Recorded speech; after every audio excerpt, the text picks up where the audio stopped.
Hello, we're studying our new course, New Independent States in Comparative Perspective. My name is М.В.Ильин. Ильин. I'm Department Head of Comparative Politics, and I'm going to do with you discussion on the emergence and development of independent statehood in successor countries of Soviet Union. To begin with, let me explain you the contents of the course. We are going to start with outlining the background for development of independent statehood of the related countries. And in fact, this background is fairly deeply enrooted in the area. It has profound historical traditions. So our first class would be devoted to historical cleavages in Russia and Northern Eurasia. Our second class would be devoted to Balto-Yuksinic system. This is a system that emerged in the western part of the Soviet Union, in the area where Baltic states, Belarus, Ukraine and Moldova developed. This Balto-Yuksinic system played quite an important role of interface between Russia or Northern Eurasia and Europe proper.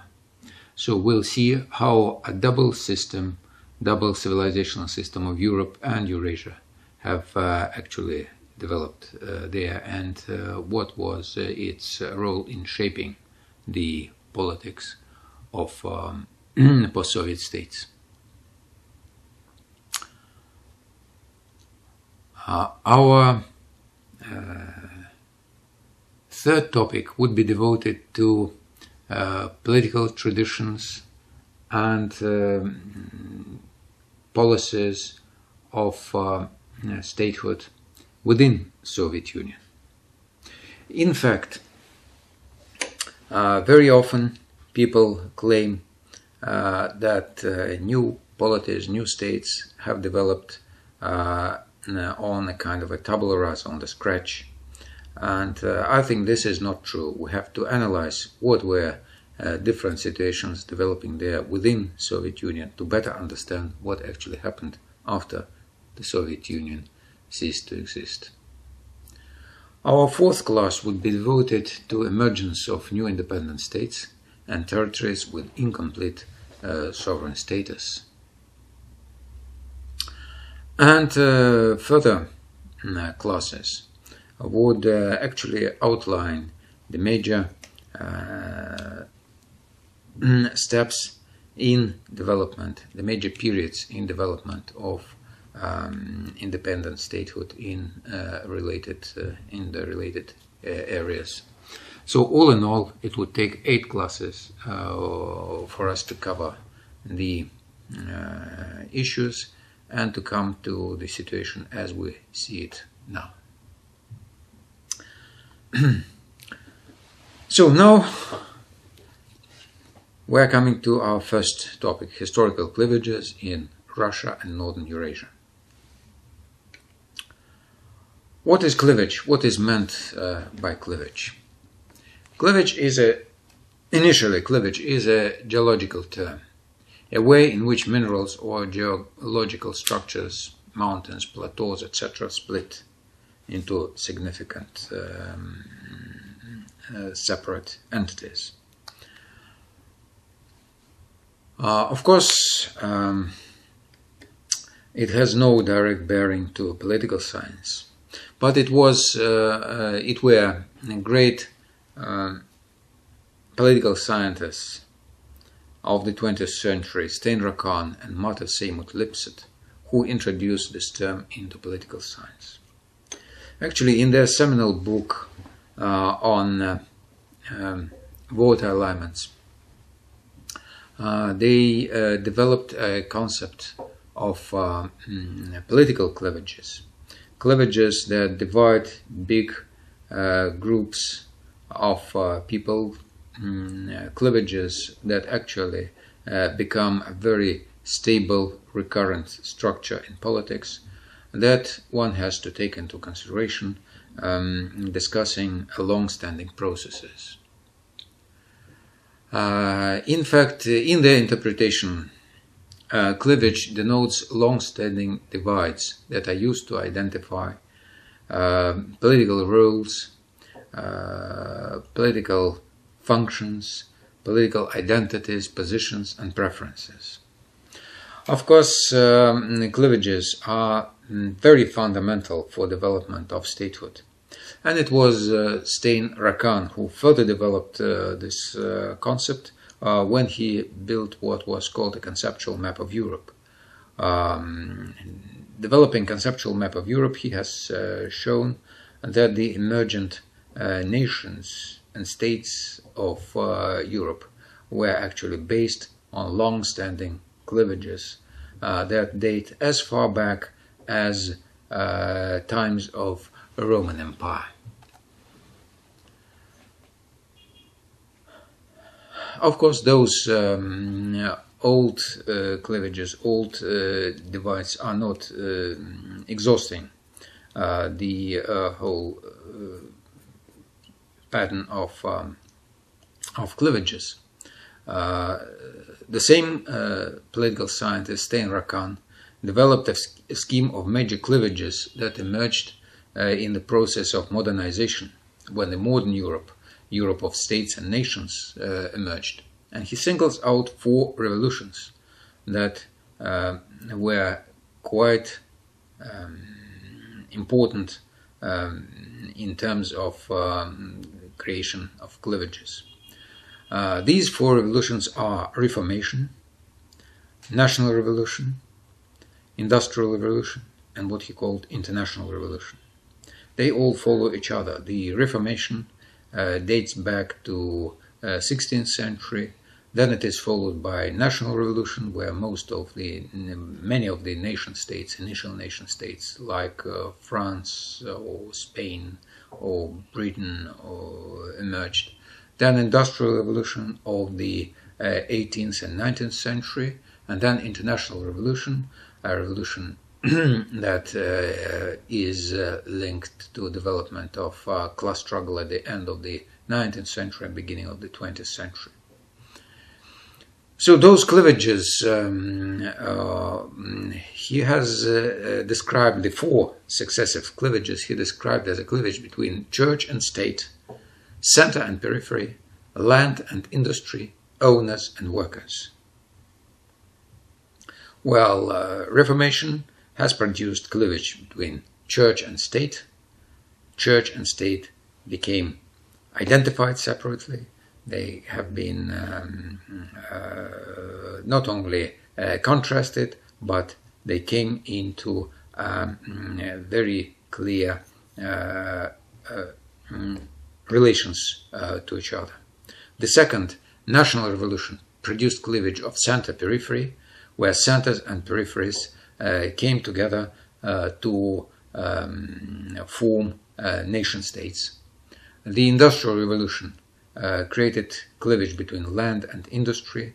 Agricultural and industrial communities developed in various countries, agricultural and industrial markets, populations, and so on and so forth, which also helped to develop modern nations. And finally, the International Revolution produced cleavage between owners and workers, which not only separated owners and workers, but also helped to create various forms of cooperation between them. And development of policies which were best known as social-democratic policies and some other policies that actually shaped the political face of modern European states and nations. In Western Europe, according to Stein-Rakan, cleavages shaped internal politics after they have been frozen into party systems. Actually, party systems in most of the Western European countries are, to greater or lesser extent, in many cases quite decisively, based on various cleavages. So this also helped Steenrod to see how borders of present-day European countries emerged. In fact, Rakan and his colleagues started fairly early in late 50s, early 60s, studying electoral behavior, putting together data, electoral data banks, and analyzing electoral statistics. And when they were putting the selected data on the map, they came to a conclusion that certain boundaries are fairly stable, both within the countries and between the countries. So Rakan attempted to conceptualize those dividing lines.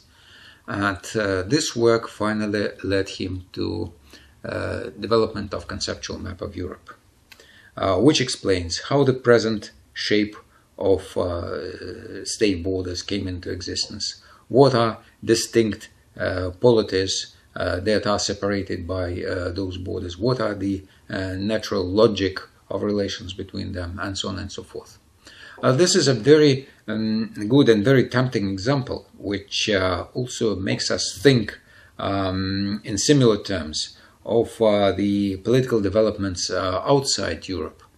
And naturally, this is also quite promising in terms of analyzing situation in this part of the world, which we know as Russia or Northern Eurasia. The Rakanian conceptual map is shaped around what he called city belt along Rhine and across Alps into northern Italy, which is a kind of a core for Europe, and dynastic centers that consolidated big nation states in two peripheries, Roman and Germanic periphery. One is sea-bound and another is land-bound.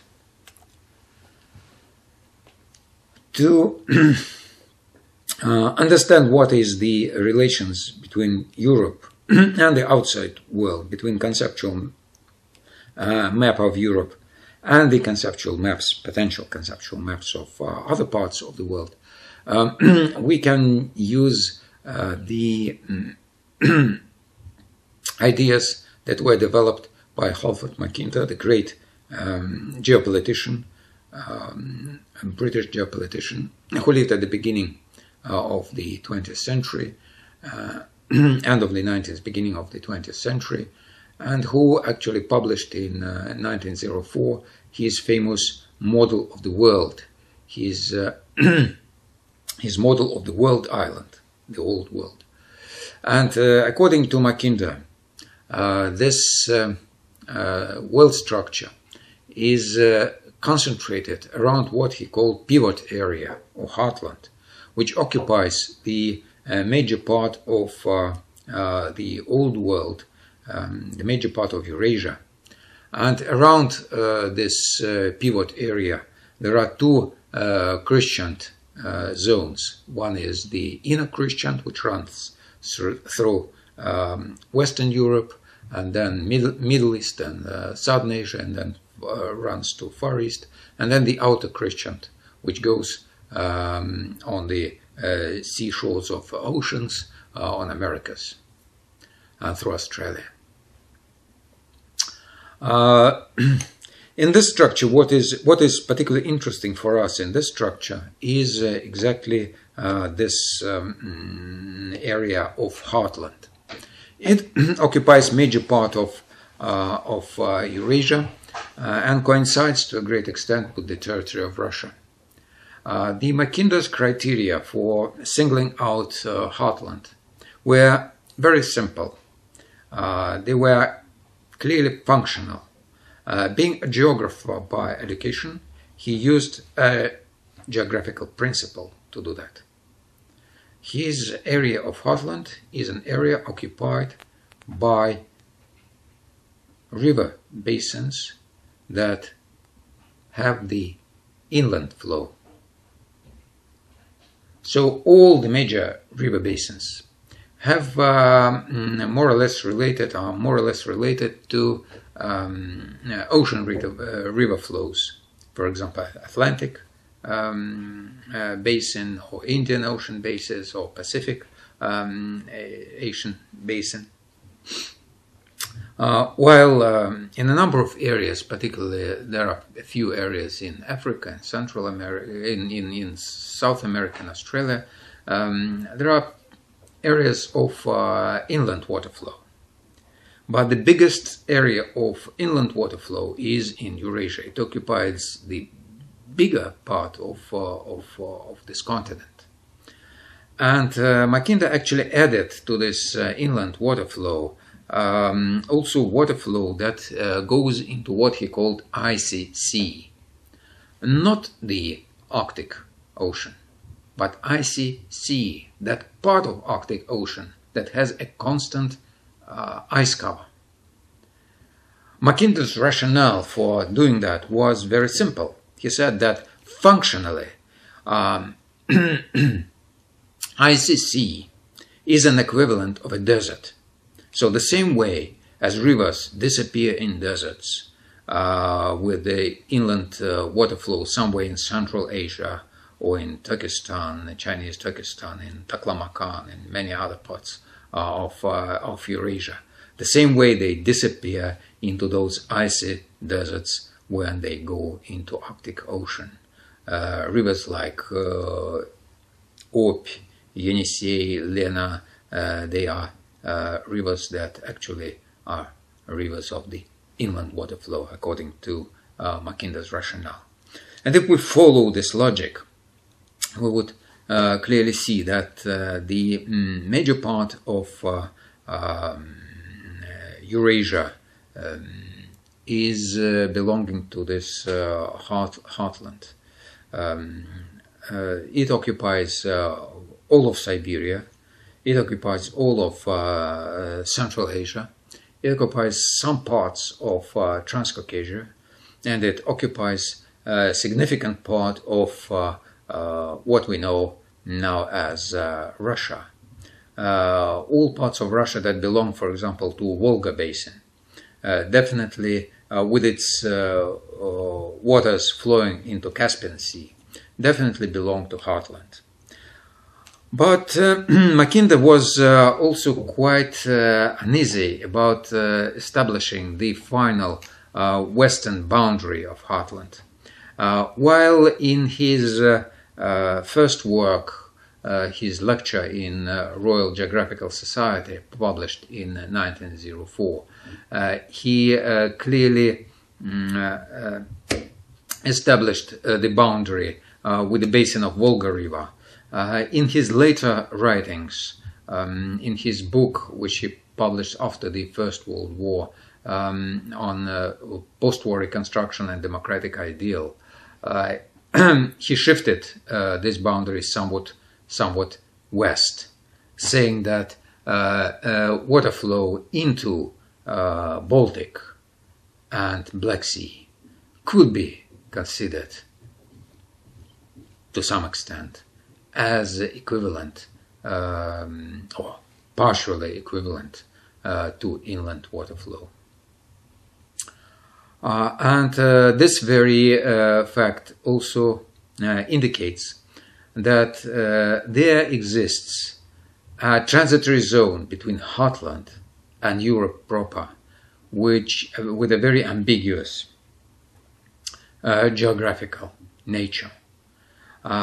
This is an area which could be interpreted as belonging to heartland using one set of criteria, but similarly this transitory zone could be interpreted as belonging to Europe using another set of conditions. So this fact actually allowed us to single out a very specific zone of Balto-Euxinic territories, territories that lay between Baltic and Black Sea. We'll devote a special class on analyzing how the ambiguous geographical nature of this area finally resulted into development of very specific political practices, political tendencies, and how polities of a very specific character developed there. Actually, we would try to show in our next class that the system of interpolity relations, interstate relations that emerged in this area actually worked as a kind of a interface between political systems of Europe proper, or Western Europe, and Eurasia, or system that has been dominated for quite a period of time by Russian Empire and Soviet Union. Now coming back to Steindra Khan and his idea of conceptual map of Europe. Developing those ideas, we can very naturally claim that what we have in this area is a dual system of Europe-Eurasia. And this existence of this system and acknowledgement that such a system emerged allows us to single out two alternative conceptual maps, additional conceptual maps to Rakanian conceptual map of Europe. They are a conceptual map of Northern Eurasia, or Russia proper, Russia in a very strict and very limited sense, and interface of Eastern Europe, or Eurasian intermundia, or Balto-Euxinic intermaria. Eurasian intermundia means that this system is a system of interface between two worlds, two mundos, Europe and Eurasia, while Balto-Euxinic intermaria, the very name stresses the idea that this is a territory between the two seas, Baltic Sea and Black Sea. Here on the map, if you look at the map, you would see the land cover of Northern Eurasia, and this Northern Eurasia is also very clearly structured geographically. And this geographical structure is having a very distinct political meaning. Look clearly on the map. What you would see there? You see the horizontal stripes that cross the Eurasian landmass. Actually, it was Pyotr Savitsky, an outstanding Russian geographer and geopolitician, who described the structure as flag-like structure. The stripes go like stripes in a flag horizontally, and those stripes are zones of, if we follow from north to south, zones of tundra, then comes taiga, then comes forests, then a very important belt of forest steppe, then a belt, a stripe of steppe, and finally a stripe of deserts. So this structure actually is rounded. That there are two natural boundaries of the two type of deserts. One is an icy deserts of tundra, and another is a very hot deserts, waterless deserts in the south. In between, there are zones which are more or less good for human habitation, and the most productive zone among all those is a zone of steppe forest. Steppe forest is ecologically most productive. It is biggest and thickest in the west, close to Carpathian Mountains. Then it is getting thinner and thinner. Its productivity is decreasing. It's becoming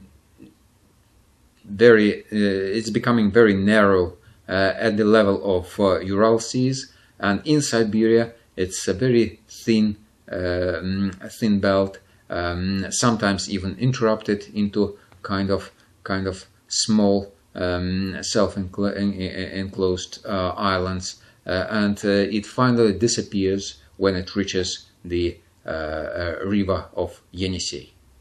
So we can say that all this area from Carpathian Mountains to Yenisei River is more or less a single geographical entity, having one geographical logic, and that could be politically organized, and which should be politically organized. And this area is in many ways also a core of the political systems that would be discussed in our further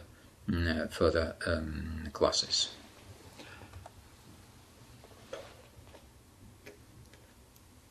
Now, what are conclusions that we can take from this geographical review that we have undertaken?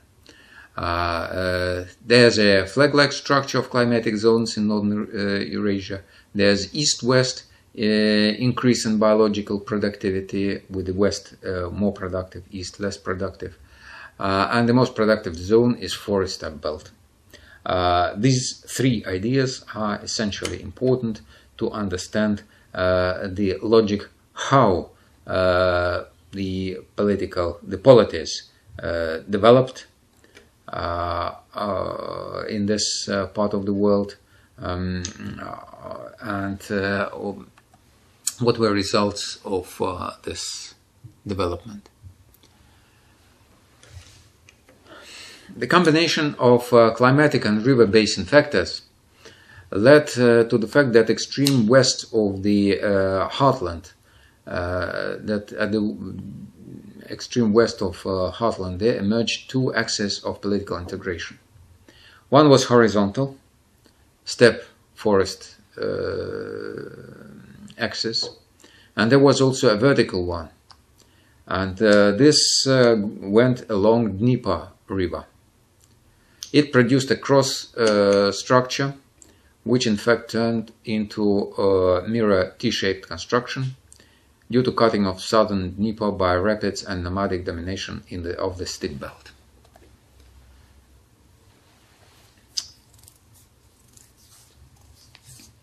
We'll discuss the actual development of political structures there in this very area in our second class. But meanwhile, it's quite important that to note that the possible source, the initial impetus for political consolidation, have been established at the westernmost end of steppe forest belt. But due to specific historical conditions, far to the east, in the Mongolian steppes, fairly long ago in the 11th, 20th centuries, there developed a big tribal federation of Mongols, who actually created a big empire-like polity that controlled significant parts of the heartland, the eastern heartland. And it wasn't a surprise that, and it isn't a surprise that they have used the steppe belt as a very easy, very accessible, and very effective conduit for their expansion from the east to west. So the second center of consolidation of Eurasia emerged in the east, and it actually overran the western center and established its complete domination in Eurasia. We'll discuss some subtle and more important aspects of the competition between east and west centers of consolidation and other alternative centers that existed in Europe and in other parts close to the area that we are interested in. But meanwhile, it's important for us to note that in the course of time, Muscovy emerged as a Western subsidiary of Golden Horde of this Eurasian polity. At some stage, well back in the 16th century, Moscow started a long expansion to regain Genghis Khan's heritage. It was a long expansion to the east, and in this expansion, Moscow conquered Kazan and Astrakhan in mid-16th century, but far more decisive was penetration of Cossacks beyond Urals into Siberia that started about the end of the same century. And it was due to efforts of Cossacks and thousands of free-loving Russians fleeing the domination of Tsar that the new expansion, the eastern expansion, proved to be very successful. But in the long run, it was utilized within the new imperial policy of Tsars that led to relocation of the Eurasian geopolitical center to Moscow and to emergence of new lands and frontiers on Volga River, Ural, Siberia, and so on and so forth. And in the course of this expansion, a number of cleavages have actually emerged. Expansionist geopolitics of Russia led it to step beyond the confines of its Eurasian geopolitical niche and to pointlessly squander energy for futile digestion of patiently alien and geopolitically indigestible territories: Caucasus and Transcaucasia, Central Asia, Trans-Balkan area, Far East, and even Alaska at some stage. So, to make the long story short, we can say that the conceptual map of Russia, Eurasia, is shaped by major Russian core areas and non-Russian peripheries. If we look at the map, we would see that the first major core, Russian core, or Great Russian core, is situated in Central Russia, and what we know now as Central Russia, around areas around Moscow. This core is being surrounded on all sides by territories that are controlled, or that have been controlled for a very long time by this core. These are areas which we already have called Balto-Yuksinic system. These are areas in the west that have been related to this core, and they constitute now the Baltic states, the Belarus, Ukraine, and Moldova. Also, there's a non-Russian periphery in the south. It's Transcaucasia and Northern Caucasus, with a lot of smaller areas where live dozens of nations of Northern Caucasus. This area of peripheries then goes along Volga River with national republics or national entities that developed there. And then it is being encircled in the north by areas like Komi Republic, Nenets region, and Karelia Republic. So we see that the core, the initial Russian core, is being surrounded by a number of peripheries.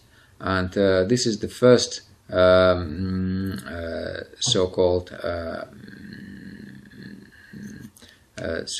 cleavage structure, and that has to be taken into consideration. But we also have to remember the fact that Russian expansion, the initial Russian expansion, led to east, and quite naturally this expansion also produced such an interesting phenomenon as development of new core areas. Another big core area actually occupies Urals and Western Siberia. It occupies quite a big territory, although the population there is, of course, much less than in central Russia. This area is also surrounded by non-Russian peripheries on all sides.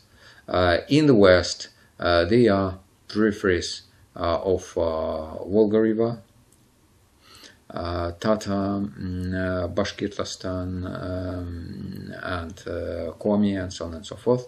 In the north, there are peripheries of Khanty, Mansi, and so on and so forth. And in the south, there are peripheries of Kazakhstan, of Kazakh populated areas. In the east, we also have, just along Yenisei, we have a new a new belt of national areas that goes from Altai mountain in the south up to Arctic Ocean in the north. This second core is not the last one. In fact, there's another Russian core around Baikal Lake, around such cities as Irkutsk, for example, and this core is also surrounded by a number of non-Russian peripheries. And finally, the last Russian core has developed in the Far East, in the areas close to Khabarovsk and Vladivostok, and they also are surrounded by non-Russian Russian peripheries. So we have actually a set of 4 successive core areas. Every next core is somewhat smaller and weaker than the initial one. The biggest is the Central Russian core, then somewhat smaller Urals, Western Siberia core, smaller in terms of population, in terms of potential. Then Baikal core is even the core of Eastern Siberia is still weaker, and the smallest is the Far East core, and they are all surrounded by different peripheries. This structure is very essential for developing of Russian polities, because this structure of cleavages helps to establish relations not only between the 4 successive Russian core areas, but, which is even more important, between Russian and non-Russian territories. In fact, it was particularly important politically for the polities that successively developed in this part of the world. The Muscovy, Tsardom, then Russian Empire, then Soviet Union, and then present-day Russia, that a significant degree of cooperation and interaction could be facilitated between the Russian and non-Russian territories, so that Russians themselves could actually act as integrators in this part of the world, helping smaller populations, smaller peoples of living in this area to join a big civilizational complex that have been created by successive polities of Muscovy, Tsardom, Russian Empire, and Soviet Union. If you look at the map, you would see those concentrated structures quite clearly. You would also see that there are certain structures like, for example, the Trans-Siberian Railroad and so on and so forth, or some rivers that actually bring together those structures, and which also help to create concentrated structures of cooperation between smaller territories and smaller regions.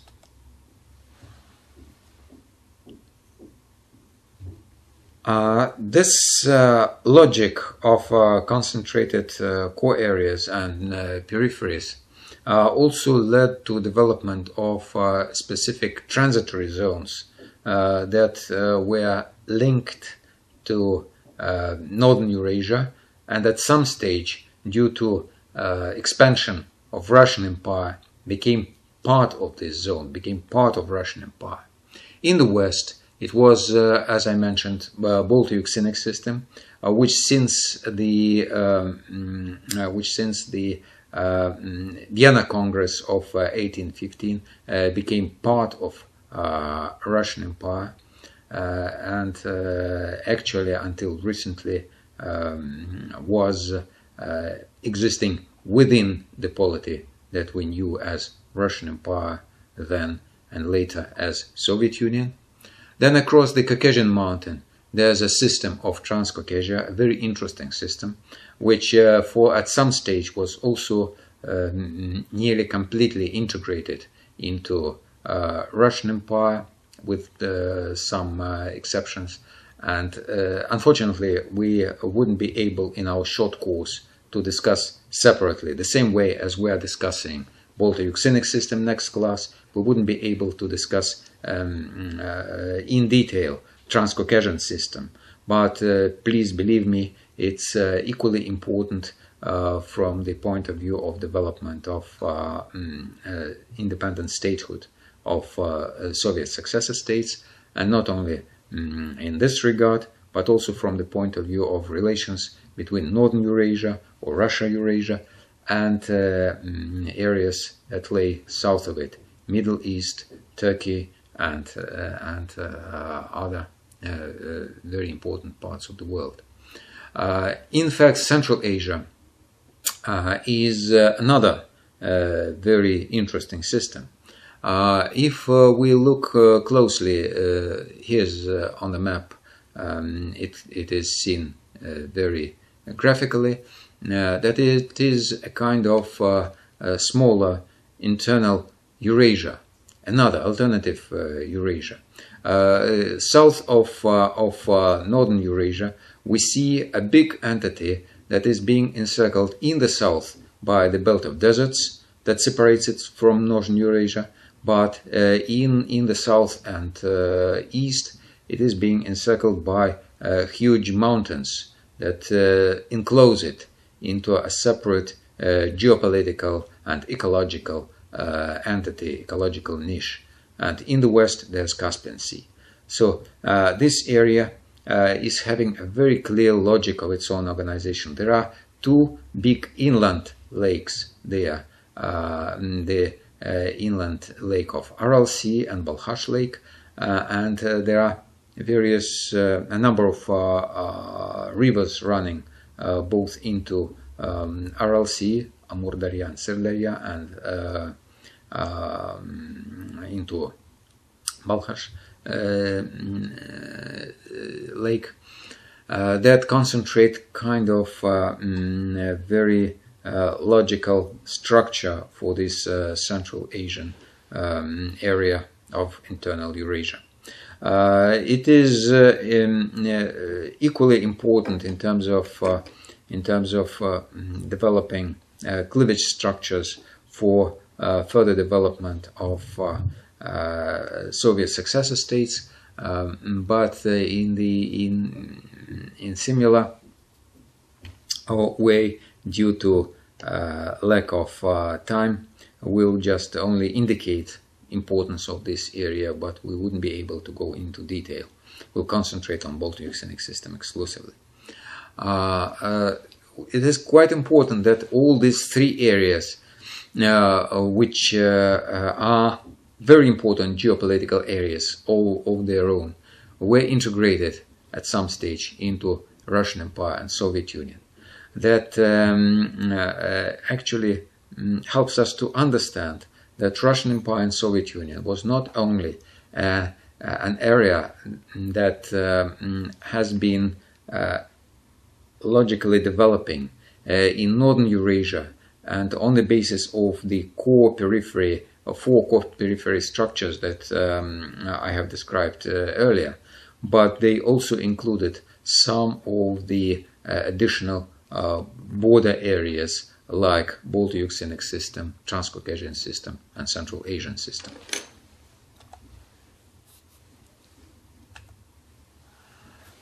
If we continue this this logic and follow it more closely, we would see that the cleavage structure that has a geographical base has been redefined through the ages by political developments.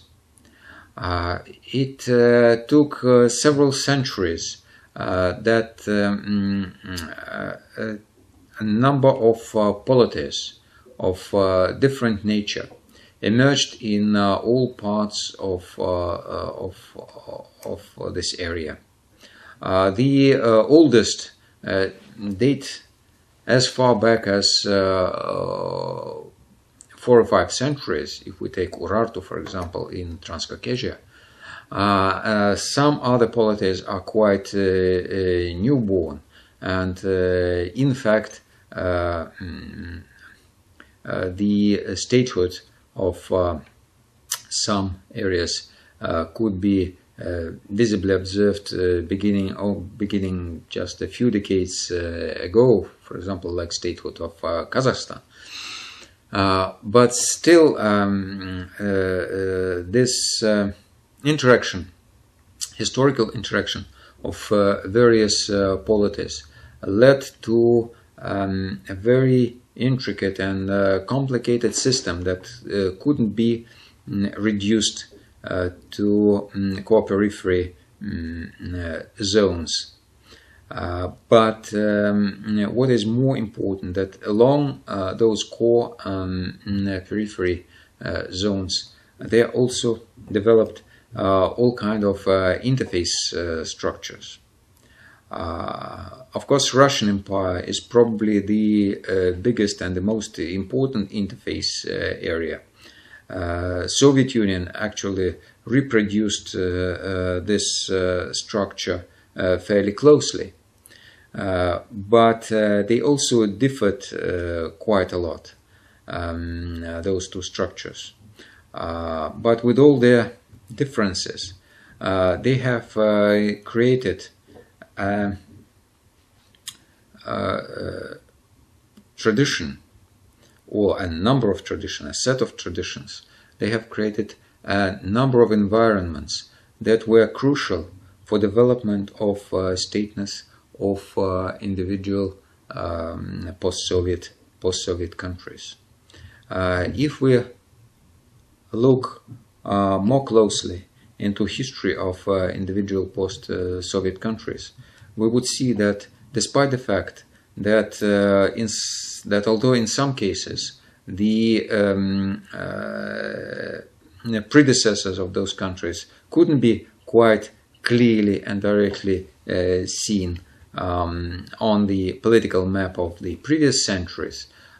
Some other entities that developed there could be considered as the logical forerunners and as the bearers of political traditions that are essential for present-day post-Soviet polities. We cannot analyze the present-day post-Soviet polities and the polities of new independent states. Actually, in many cases, as particularly in the last 5-10 years, the character of those polities is becoming more and more specific and less defined by their common Soviet heritage. While this specific character of new states or territories with problematic sovereign status is becoming more and more visible, there also emerges understanding that the specific institutional design that developed in those territories, the very specific practices that are typical of them, they are linked in very important measure, to a great measure, to historical traditions that we can observe in the related areas. And this is one of the main messages of our study, that we cannot analyze political developments in new independent states without taking into consideration the historical background and structural relations that existed already for ages between those territories, between those polities. One of the conclusions that, one of the preliminary conclusions that we can make at this stage is that the individual states that are developing now in the area cannot be constructed, cannot be built on their own. They are so much integrated historically, they are so much interrelated that we have to take into consideration those ages-long relations between them.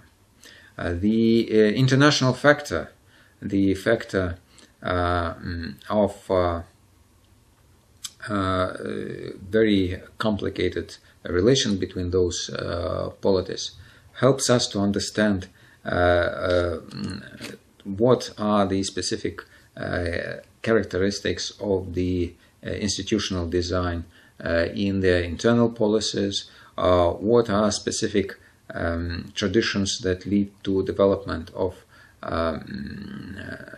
practices in political competition or political cooperation that are typical of different countries. It would be futile to believe that politicians and citizens living in the new independent countries can change institutional design of their countries at their will. They have very many factors that frame their activities, that condition those activities, that limit the range of their possibilities.